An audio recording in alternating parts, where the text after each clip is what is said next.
Hello बच्चों, कैसे हैं आप सभी। उम्मीद करता हूँ आप सभी ठीक होंगे और अच्छे होंगे। तो बच्चों, चैप्टर 1 हमारा समाप्त हो चुका है।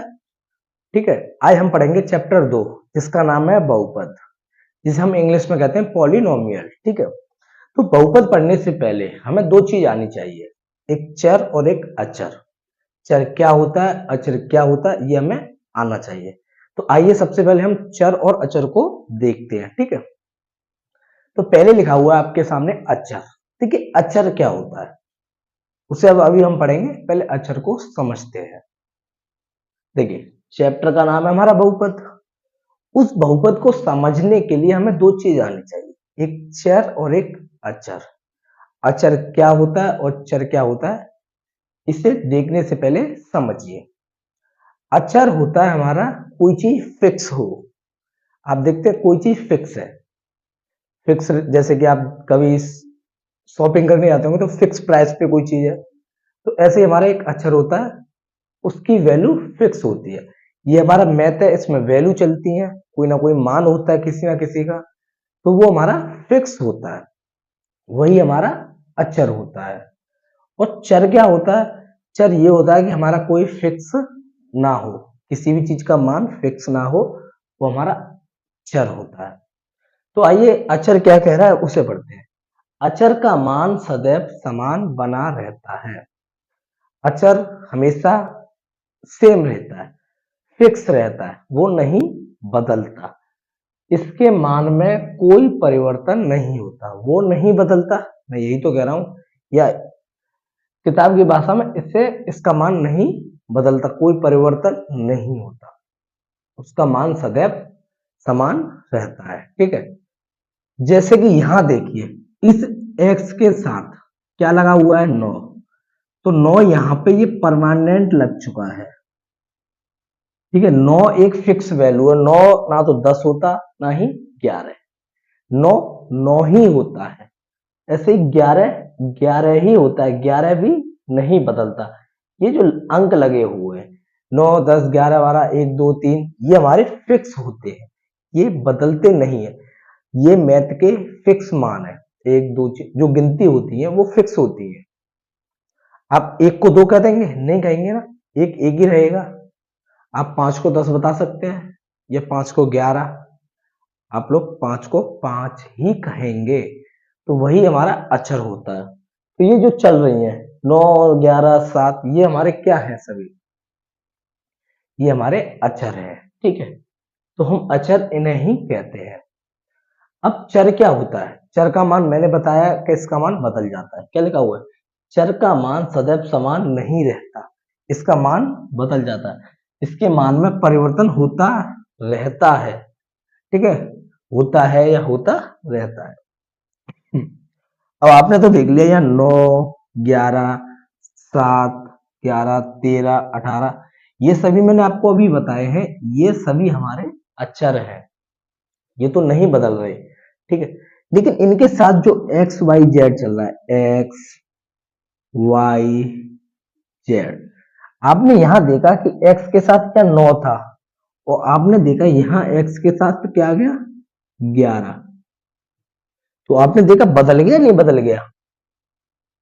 यहां y के साथ 11 है, लेकिन यहां y के साथ क्या आ गया बच्चों, इस y के साथ ये 13 आ गया। यहां z के साथ 7 है, तो यहां z के साथ क्या आ गया बच्चों, 18।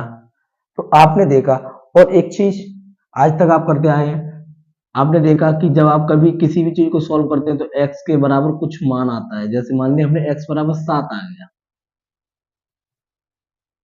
आ गया। अच्छा, आपने कोई और क्वेश्चन सॉल्व किया, कोई और क्वेश्चन सॉल्व किया, तो वहां पे आपका x बराबर 5 आ गया। आपने फिर कोई और क्वेश्चन सॉल्व किया, वहां x बराबर 2 आ गया। तो आप देख रहे हैं यहाँ x के मान कभी 7 आ रहा है, कभी 5 आ रहा है, कभी 2 आ रहा है, तो मान बदल रहे हैं ना, बदल रहे हैं। तो यही हमारा चर होता है। जहां मान बदलने की क्षमता हो, जहां मान बदलता हो, उसे हम चर कहते हैं। जहां नहीं बदलता हो उसे हम अचर कहते हैं। सॉरी। तो यहां देखिए 7 5 2, ये तो हमारे अचर हैं।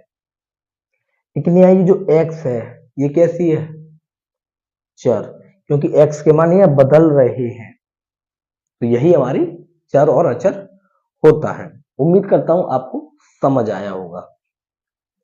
अब आते हैं हम चैप्टर बहुपद। चैप्टर बहुपद है, उसे समझना है, ठीक है। बहुपद क्या होता है उसे सीखने से पहले मैंने आपको चर अचर बता दिया है। अब जब चर अचर हो गया है तो बहुपद समझने में आपको आसानी होगी, ठीक है। देखिए,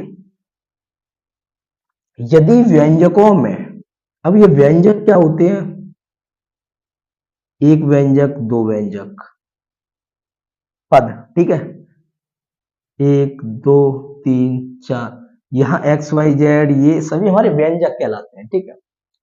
तो यदि व्यंजकों में चर के घातांक, किसके घातांक बच्चों, चर के, किसके, चर के।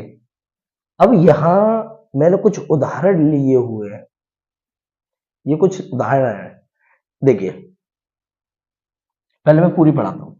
यदि व्यंजकों में चर के घातांक का मतलब होता है बच्चों घात, क्या होता है, घात, ठीक है।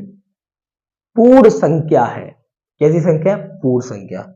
अब बात आती है कि सर पूर्ण संख्या क्या होती है, तो देखिए मैंने चैप्टर 1 में यही पढ़ाया था, पूर्ण प्राकृतिक यही संख्या पढ़ाई थी, फिर से बता रहा हूं। ये हमारी पूर्ण संख्या आखिर होती क्या है, तो देखिए पूर्ण संख्या होती है, मैंने बताया था कि वे संख्याएं जो जीरो से शुरू होती हैं और अनंत तक जाती हैं। तो जीरो से शुरू हो रही है, जीरो के बाद एक दो तीन चार पांच, dot dot dot dot dot, बच्चों कहां तक जा रही है, अनंत तक, तो उन्हें हम पूर्ण संख्या कहते हैं। वे संख्याएं जो जीरो से शुरू होती हैं और अनंत तक जाती हैं उन्हें हम पूर्ण संख्याएं कहते हैं। तो इस रूप के व्यंजकों को हम बहुपद कहते हैं या कहा जाता है। देखिए यहां पी लिखा हुआ है, यहां पी लिखा हुआ है, पी मैंने क्यों लिखा, इस बहुपद को हम इंग्लिश में कहते हैं पॉलिनोमियल, और इस पॉलिनोमियल का पहला क्या अक्षर है, पी, इसलिए पी लिख दिया है, ठीक है।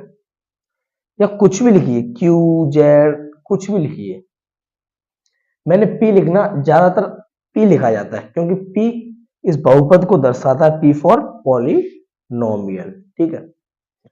अच्छा सर, फिर ये कोष्टक में जो चल रहा है, अच्छा यहां कोष्टक में एक्स है, यहां वाई है, यहां जेड है, तो आप हमेशा ध्यान रखना कि यहाँ पी के बाद जो भी कोष्टक में होगा एक्स वाई जेड वही उसके सामने चल रहा होगा। यहाँ एक्स है तो इस पूरे सवाल में एक्स चलेगा, यहाँ वाई है तो इस पूरे सवाल में वाई होगा, यहाँ जेड है तो इस पूरे सवाल में जेड होगा, ठीक है। तो ये क्या कह रहा था कि चर के घातांक। अब यहाँ पे अभी मैंने आपको चर अचर बताया था कि इस क्वेश्चन में आपका चर क्या होगा, अचर क्या होगा। इस वाले में देखिए पहले में चर क्या है बच्चों, x, ठीक है, यहां 7 तो अचर है, 3 भी अचर है। इस दूसरे में क्या है बच्चों, वाई क्यू, वाई वाले पद जो है वो हमारे कैसे हो गए, चर हो गए, नहीं हो गए, आप कहेंगे सर हो गए। यहां देखिए जेड और जेड, ये हमारी क्या हो गए बच्चों, चर, ठीक है, ये हमारी चर है। अब हमें बताया है कि चर के घातांक पूर्ण संख्या हो, कैसी हो, पूर्ण संख्या। पूर्ण संख्या क्या होती है, 0 1 2 3 4 5 डॉट डॉट डॉट अनंत। तो आप देखिए इस x के ऊपर एक घात होगी, कुछ नहीं होता तो एक घात मानी जाती है, तो ये एक घात है, इसके ऊपर क्या है बच्चों, एक घात। तो जब x के ऊपर एक घात है तो एक तो हमारा पूर्ण संख्या में आता है या नहीं, आप कहेंगे सर आता है। जब एक हमारा आता है तो ये हमारा बहुपद होगा, जब हमारा एक आता है तो बहुपद होगा। यहां देखिए बच्चों, यहां पर 3 घात, यहां 2 घात और यहां पर कुछ नहीं है तो एक घात माना जाता है बच्चों, क्या माना जाता है, एक घात। तो आप देखिए 3 भी आता है पूर्ण संख्या में, 2 भी आता है, 1 भी आता है। जब हमारी पूर्ण संख्या में 3, 2, 1 जब ये सभी आते हैं तो हमारा बहुपद होगा। तो ये वाला भी हमारा बहुपद है। यहां देखिए बच्चों, इस जेड पे घात है 1/2। कितनी घात है? 1/2। यहां कुछ नहीं है तो बच्चों हमारा क्या लेना होगा? 1 होता है। जब कुछ नहीं होता तो 1। देखिए 1 तो हमारा पूर्ण संख्या में होता है, लेकिन जो 1/2 है, क्या 1/2 ये कहीं आपको पूर्ण संख्या में दिख रहा है? आप कहेंगे सर नहीं दिख रहा। तो जब ये पूर्ण संख्या में दिख ही नहीं रहा तो ये हमारा बहुपद नहीं होगा, बहुपद नहीं होगा। उम्मीद करता हूं बहुपद आपको समझ आया होगा। तो जब चैप्टर बहुपद है तो आपको बहुपद बच्चों आना चाहिए, बहुपद आना चाहिए, ठीक है। तो आपको बहुपद पहचानना आना चाहिए।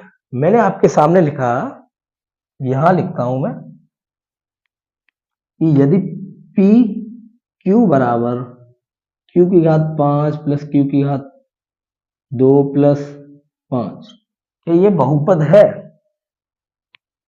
क्या यह बहुपद है? तो आप देखिए बच्चों, यहां हमारा चर क्या है? क्यू। यहां भी चर क्यू है, लेकिन ये तो 5 अचर हो गया, तो ये तो हमें देखना ही नहीं है अचर, हमें सिर्फ चर देखना है। चर ये रहा, और उस चर की क्या देखनी है बच्चों? घात। तो यहां घात 5 है और यहां घात 2 है। क्या ये हमारी पूर्ण संख्या है? फिर देखिए बच्चों, ये हमारी पूर्ण संख्या है या नहीं? तो 5 भी पूर्ण संख्या है, 2 भी पूर्ण संख्या है, तो आप कहेंगे सर ये हमारा बहुपद होगा। ऐसे बच्चों हमने लिया पी आर बराबर 7 अंडूड में आर प्लस 9। बच्चों देखिए, इस को हम ऐसे लिख सकते हैं 7, ये अंडूड में आर है, और अंडूड का अर्थ मैंने आपको कई बार बताया है 1/2। इस अंडूड का मतलब ही हमारा 1/2 होता है। ये मैंने आपको काफी बार बताया चैप्टर 1 में, ठीक है। प्लस 9। तो सबसे पहले काम हमें क्या करना था? चर देखना है। चर यहाँ आर है, उसकी हमें घात देखनी है, घात हमारी 1/2 है। अब हमें ये देखना है कि हमारी ये पूर्ण संख्या है या नहीं। तो 1/2 पूर्ण संख्या होती नहीं है, तो ये हमारा बहुपद नहीं होगा, ठीक है। तो ये था बहुपद। अब हम आगे चलते हैं, बहुपद के पदों के बारे में पढ़ेंगे, बहुपद के पद क्या होते हैं, ठीक है। तो इसे नोट कीजिए, आगे चलते हैं, या इसका स्क्रीनशॉट ले लीजिए प्लीज। आइए दोस्तों, तो अब सीखते हैं हम बहुपद के पदों के बारे में। तो बहुपद के पद क्या होते हैं बच्चों? तो बहुपद के पद, तो सबसे पहले हमें सीखना है एक पद, उसके बाद 2 पद, उसके बाद 3 पद, ठीक है। तो बहुपद के पद में हमें पढ़ना है एक पदी बहुपद किसे कहते हैं। क्या? एक पदी बहुपद। आप इसके पीछे बहुपद लगा लीजिए या नहीं, ठीक है। देखो बच्चों, इस हिंदी को मैं आपको लिखाऊंगा तो टाइम लगेगा क्लास बनाने में, इसीलिए मैं पहले से ही लिखकर ला रहा हूं, ठीक है। इस पे मैं आपको डायरेक्ट समझाते चल रहा हूं, ठीक है। तो एक पदी बहुपद क्या होता है बच्चों? एक पदी बहुपद वो होता है जिसमें केवल एक पद हो। क्या? एक पद हो। केवल एक पद वाले बहुपद को हम एक पदी बहुपद कहते हैं, ठीक है। यहां देखिए बच्चों, यहां कितने पद हैं? एक पद, एक पद, एक पद। आपने देखा बच्चों, यहां सभी में एक एक पद है। अब आप कहेंगे सर पद, तो देखिए 7 बाई पे घात 5 लिखा हुआ है, तो आप इसमें 2 पद मत कह देना। क्या? 2 पद मत कहना। यहां 7 और y ये तो गुणा में है आपस में, अगर इसी के साथ मैंने इसमें और एक y जोड़ दी, ठीक है, तब देखिए एक पूरा पद ये हो गया, एक पूरा पद ये हो गया, इसमें 2 पद हो गए। यहां ये पूरे एक एक पद वाले हैं। क्या? एक एक पद वाले हैं, इनके साथ ये तो गुणा में चल रहा है, 1 2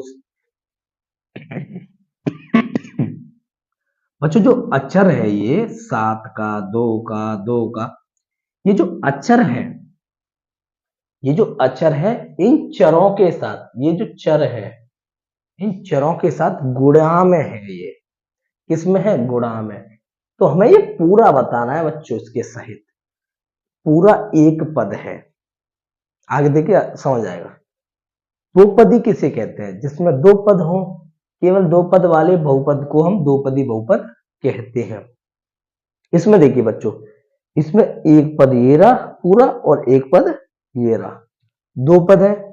ऐसे इसमें भी एक पद ये रहा बच्चों और एक पद ये रहा, तो दो पद इसमें हो गए, तो ये होते हैं हमारे दो पदी बहुपद। उम्मीद करता हूं अब आपको समझ आया होगा। ठीक है, तो ये पूरा एक व्यंजक हो गया। इस पूरे को हम क्या कहेंगे? व्यंजक। इस व्यंजक में कितने पद हैं बच्चों? दो पद। ठीक, अब आता त्रिपदी। केवल तीन पदों वाले बहुपद को हम त्रिपदी बहुपद कहते हैं। जिसमें तीन पद हो उन्हें हम तीन पदी बहुपद या त्रिपदी बहुपद कहते हैं। बच्चों इसमें एक पद ये रहा, एक पद ये रहा और एक पद ये रहा, तो कितने पद हो गए बच्चों? तीन पद। अब आप सोचना, यह जरूरी नहीं है सिर्फ 8 हो 3 हो, खाली गिनती हो तो भी चलेगा, तो भी चलेगा। जरूरी नहीं है कि इसके साथ कोई चर लगा हो। ठीक है बच्चों, इनके साथ जरूर नहीं है चर लगा हो, ये अकेले भी आ सकते हैं। जब बच्चों ये अकेले चल सकते हैं, मान लो मैंने यहां से 2 हटा दिया, ठीक है चलो हटाओ इसे, खाली ये भी तो अकेले अकेले चल रहा है ना।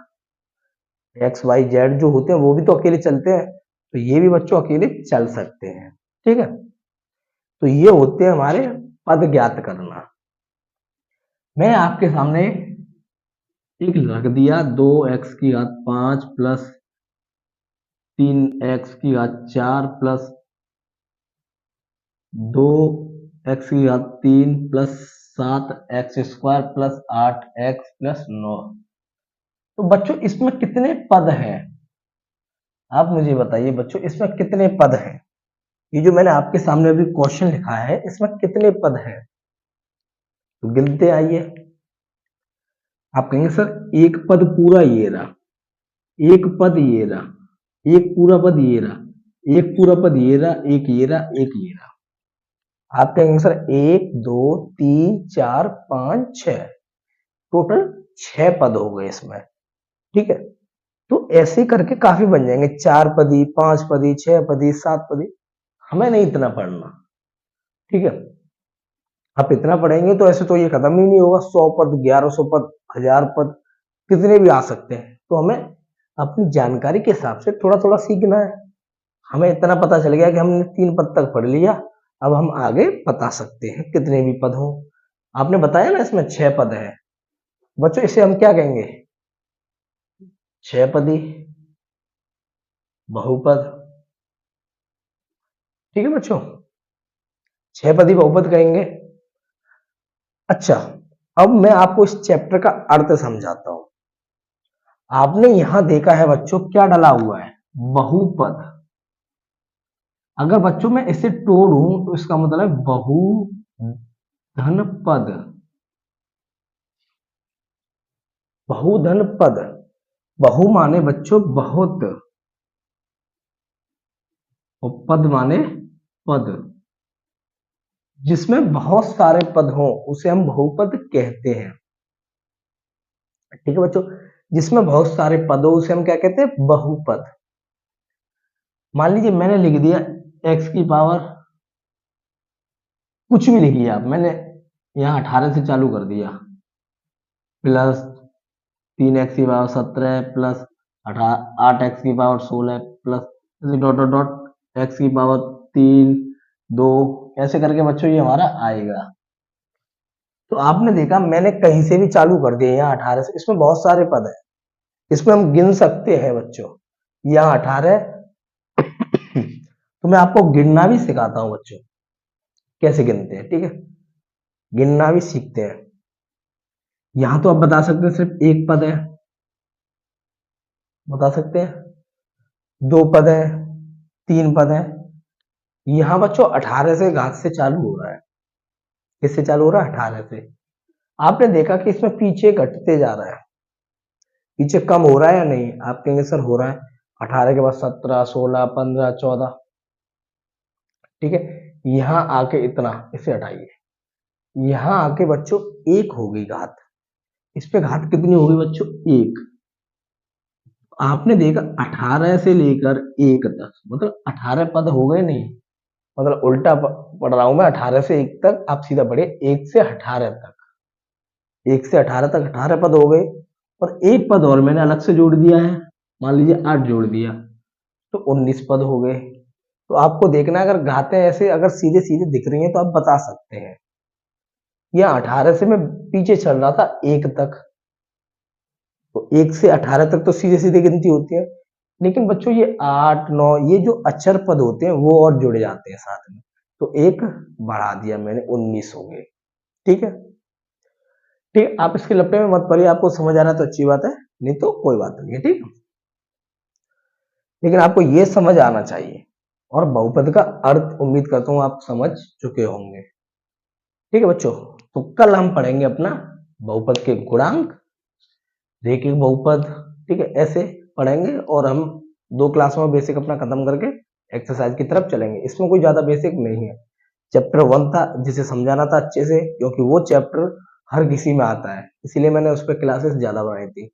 ये बहुपद है, इसका 10th में भी वर्जन है, इसे समझिए अच्छे से, आगे आपको समझ आएगा 10th में। ठीक है, तो आज के लिए इतना ही काफी। उम्मीद करता हूँ ये आपको समझ आया होगा। Bye bye, take care. अगर वीडियो अच्छी लगी हो तो चैनल को सब्सक्राइब कीजिए और अपने दोस्तों में शेयर कीजिए। जय हिंद बच्चों।